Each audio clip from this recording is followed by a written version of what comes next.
Salut, bon là je fais une petite vidéo là vite fait pour parler parce qu'en fait j'étais en train de penser au potager et avec 200 mètres carrés, d'après une vidéo que j'ai vue sur internet, tu pourrais te nourrir toute l'année en étant 100% autonome en termes alimentaires. Bien que moi je pense que être 100% alimentaire, euh, d'avoir la souveraineté alimentaire avec son terrain, je pense que c'est pas vraiment possible. Après, rien n'est impossible, hein, bien sûr, mais ça demande beaucoup de travail. Après, il y a des choses que la personne n'aura pas, hein, comme le chocolat, tu vas pas en faire pousser en France. Donc, c'est quand même une plante qui demande un environnement assez chaud, hein. Par exemple, il y a quoi d'autre? Bah, le beurre, tu vas pas prendre une vache pour faire du beurre ou juste comme ça, ou enfin moi je n'achète pas de Nutella. Je prends plutôt du Nutella Plus ou des choses comme ça, ou l'autre pot, bah en fait il n'y a pas de lait dedans. En fait, je préfère prendre celui qui est vegan. Moi j'ai moins d'impact sur l'environnement en termes de produits laitiers. Mais voilà. C'est comme les yaourts, hein. Je prends pas de yaourt au lait. Je prends pas de lait liquide au lait de vache. Parce que bah déjà ça me permet d'avoir plus de choix en termes de lait végétal. Parce que il y a du lait de riz, du lait d'avoine, du lait de soja, du lait de noisette, d'amande, etc. Et en tout cas, moi, ma marque préférée, c'est l'Alpro, parce que déjà, en plus, ils ont un truc banane qui est sympa. T'as aussi le chocolat. Mais si tu prends la version soja, ce qui est intéressant, c'est que dans une brique, t'as 50 grammes de protéines. Donc c'est plutôt intéressant comme boisson au soja. On peut plus dire lait, d'après l'industrie laitière et tout le bordel. Plus qu'on appelle ça steak végétal, en fait, ils veulent se breveter les mots juste pour leur industrie, hein. Mais on peut dire pareil pour le mot viande, hein. Le mot viande, c'est juste pour pas dire chair animale.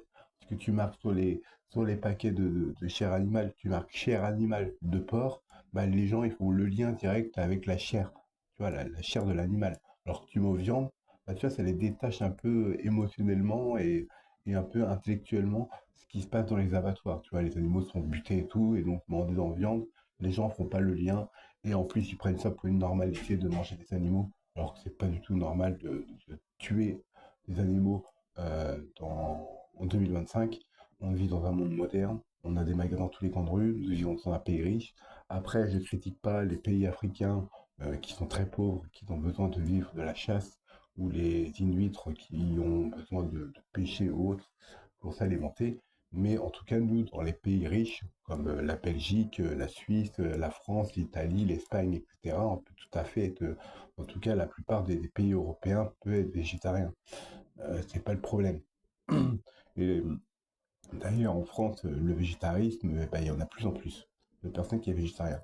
Bon, le problème, c'est que la Chine, eux, de son côté, ils deviennent de plus en plus riches économiquement, et donc, ils se mettent à consommer plus de chair animale.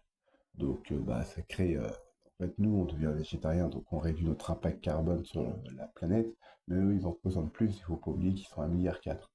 Donc, ce serait bien qu'ils deviennent un peu végétariens et qu'ils prennent un peu, je sais pas, les codes des certains, comment on appelle ça, bouddhistes ou certains esséniens, par exemple, qui sont végétariens. Je pense que manger de la chair animale, c'est mauvais dans le sens où ça va réduire notre aura énergétique dans son ensemble, parce que en mangeant un animal déjà qui a mal été tué, parce que les cochons ils sont entassés dans une salle avec du CO2, ils sont tellement nombreux que le CO2 il est pas assez efficace, et donc les cochons, enfin, on dit des cochons mais c'est des porcs, parce qu'on appelle ça des cochons parce qu'on coupe leur queue et on lime leurs dents pour pas que quand ils seront enfermés ensemble qu'ils se mangent entre eux ou qu'ils se mordent la queue, hein, parce s'ennuient tellement, et puis ils chahutent et tout, parce que forcément, quand tu mets 30 cochons dans même pas 10 mètres carrés, forcément, il n'y a pas trop de place, quoi. Mais ouais, donc ils sont pas endormis avec le CO2, donc ils sont encore à moitié vivants, et les personnes, ils les éventrent, ils sont encore conscients, quoi. Et donc, ça va créer, l'animal va sécréter beaucoup de toxines. Par exemple, comment on appelle ça, la toxine, une toxine une toxine mauvaise, quoi. Euh, Comment ça s'appelle cette toxine porte un nom. Bon, enfin, vous saurez le nom. Ça va me revenir après quand j'aurai arrêté la vidéo. Mais comment elle s'appelle? Le cortisol, voilà. Ouais, l'animal, le porc, va sécréter énormément de cortisol. C'est pareil pour les vaches ou tous les autres animaux qui ont été mal endormis. Donc, bah, ça va créer un problème. Donc, ouais, c'était pas le sujet de la vidéo de base, mais en tout cas, pour réduire son empreinte carbone, le mieux, c'est de devenir végétarien. Après, vous pouvez faire des choix comme moi, de ne pas prendre le lait liquide et pâté haut. Ça réduit encore plus l'impact carbone. Mais ouais, je parlais du potager. Bon, moi, je voulais faire 200 mètres carrés pour moi, pour m'alimenter. Mais imaginons que bah, je fais 600 mètres carrés de terrain, donc bah, j'aurai deux fois plus de place. Et donc, imaginons que mes 200 mètres carrés, j'utilise pour nourrir une personne. Bah, cette personne, elle sera noir et blanc, parce que j'aurai donné 50% de ma gentillesse, etc., de ma générosité. Donc, bah, je deviens à la fois noir et blanc, parce que bah, j'ai été généreux. Je sais pas, c'est une pensée comme ça, je sais pas, je pense peut-être différemment des autres. Et en fait, en aidant une personne, bah, c'est bien. Mais quand tu vas mourir, c'est-à-dire que tu aurais aidé qu'une personne, donc ça aura fait juste plus un. Alors que si tu nourris une deuxième personne avec bah, justement les 200 mètres en plus, parce qu'il y a 600 mètres carrés de potager, et bah, cette personne va être toute blanche.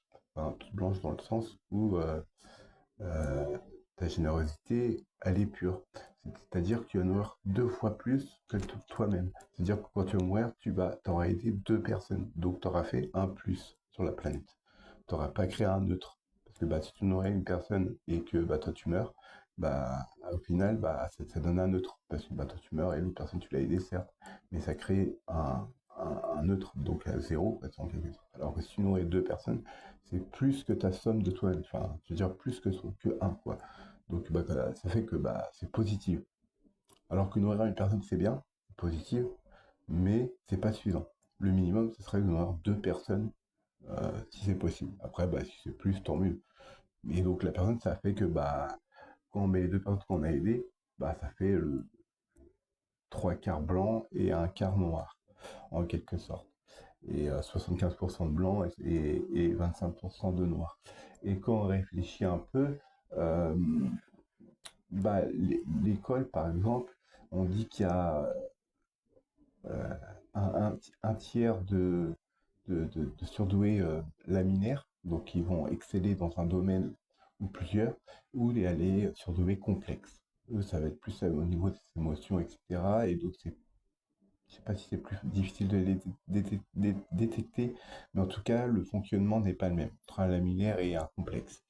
Et souvent à l'école, ils disent que bah, tu vois, ouais, il réussit pas à l'école, donc il est forcément tué. Non, c'est pas forcément ça. Soit c'est parce qu'il faut rien à l'école, c'est qu'il a pas envie de bosser, ou soit c'est parce que bah, le niveau, il est trop dur pour lui, ou peut-être que c'est pas la filière qu'il a envie de faire. Donc, bien distinguer les choses. Parfois, oui, on peut ne rien faire. Moi, personnellement, quand j'étais à l'école, moi, je visais juste la moyenne. Je n'avais rien à foutre d'avoir 18 ou 15 de moyenne. Bien que en cinquième, plus pour me... Enfin, je sais pas, je trouvais ça facile et tout. Bah, j'avais 15 de moyenne en mathématiques. Mais au-delà de ça, moi, je visais juste la moyenne. Tout ce qui m'apportait, c'était la moyenne et c'est tout. Après, bon, c'est vrai qu'il y a la moyenne de la classe, donc c'est quand même mieux d'avoir un peu plus que la moyenne de la classe, de façon à que tu ne veux pas baisser le niveau de la classe, quoi. Mais ouais, donc, comme je disais, ouais, ça fait trois quarts de blanc et un quart de noir. Donc, en fait, bah, t'as le côté lumineux gagne. En fait, il y a plus de côté lumineux que de côté sombre. Donc, en fait, bah, s'il y a une guerre entre le mal et l'ombre et la lumière, bah, la lumière gagne en nourrissant deux personnes. Donc, je pense que en faisant les choses, peut-être pas deux fois, mais pour certaines choses, le faire deux fois, bah, permet de positiviser, enfin, ça devient positif en fait. Parce que aider une seule personne, bah, en fait, ça fait un équilibre, mais ça crée pas, ça se neutre, ça donne pas un positif. Donc voilà, petite pensée comme ça que j'avais eu pour juste pour un potager parce que bah, j'aimerais bien m'acheter mon terrain là. Ça va pas tarder, j'y pense peut-être cette année ou l'année prochaine. J'aurai mon terrain parce que bah, j'ai vu les terrains constructibles, c'est quand même relativement cher. Après, bon, les terrains agricoles, c'est bien, mais il faut passer une formation d'agriculteur. Bon, ça, je pourrais le faire, mais disons qu'avoir un terrain constructible, c'est quand même cool parce que bah, j'aimerais quand même avoir ma maison conteneur avec ou un chalet. Les chalets constructibles, hein, comme les Lego, ça vaut pas très très cher. Euh, ou les maisons conteneurs. Moi, je serais plus d'avis de maisons conteneurs et après mettre des planches dessus pour faire un effet chalet. Et en plus, le fait que ce soit un conteneur, donc du métal, ça bloque les ondes électromagnétiques, etc. Donc, c'est un côté plutôt positif. D'autant plus que le métal, c'est plutôt résistant. Euh, et puis, bon, par contre, le seul inconvénient, c'est que bah, la Wi-Fi, ce serait bien que je passe tout mon matériel informatique en câble parce que bah, le Wi-Fi, bah, c'est des ondes et les ondes, bah, ça rebondit sur le métal. Et donc, bah, si tu es dans une pièce et que tu as ta box Wi-Fi et ton téléphone qui est en 4G, bah, encore la 4G, elle va peut-être même pas passer dans le conteneur parce que bah, ça bloque les signaux radio. Mais en tout cas, si tu as ta box et ton PC portable avec le Wi-Fi, bah, les ondes Wi-Fi vont rebondir sur les murs et donc bah, peut éventuellement créer un espèce d'effet micro-ondes. Donc, bah, ça à éviter. Donc voilà. Euh, Juste pour parler de ça, le point principal, c'est bah, quand vous aidez quelqu'un, essayez d'aider au moins deux personnes minimum, de façon à que ce soit le côté lumineux qui gagne, quoi. Faut que ce soit toujours le côté lumineux, côté lumière, côté humanité, côté freudien, si je peux dire, le côté connaissance, un peu la triade blanche, hein, comme on peut dire, il y a la triade noire et sombre ou noire, peu importe. Mais il y a aussi la triade blanche. Et j'essaye de travailler justement sur la triade blanche euh, pour justement être la meilleure version hein, de moi-même, d'être le plus gentil, le plus généreux, etc. Mais bon, après, il faut savoir aussi mettre ses limites, pas être trop gentil, dire oui à tout. Il faut savoir dire non. Et parfois, ça demande beaucoup plus de courage de dire non que de dire oui. Donc voilà. Je fais des poutous. Hein. Prenez soin de vous. Tchuss.